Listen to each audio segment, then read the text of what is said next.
করছিস? আমি এমআরএফ তো খেলি। এমআরএফ টায়ারে খেলিস না, এমআরএফ ব্যাটে খেলিস। ও তাড়াতাড়ি এলাম তো আনতে ভুলে গেছি। তুই ওই ব্যাটটাই খেল।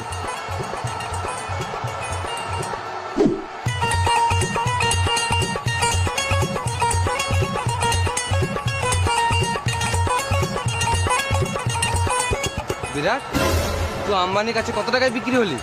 ওই বেশি কিছু না, 1 বছরের রিচার্জ ফ্রি দিয়েছে আর 40 কোটি। 40 কোটি?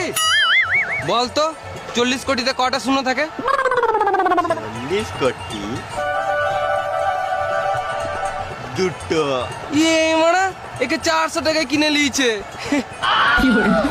আমার খেলতে আসার মন ছিল না, ভালোই আম্বানির সাথে শুয়েছিলাম।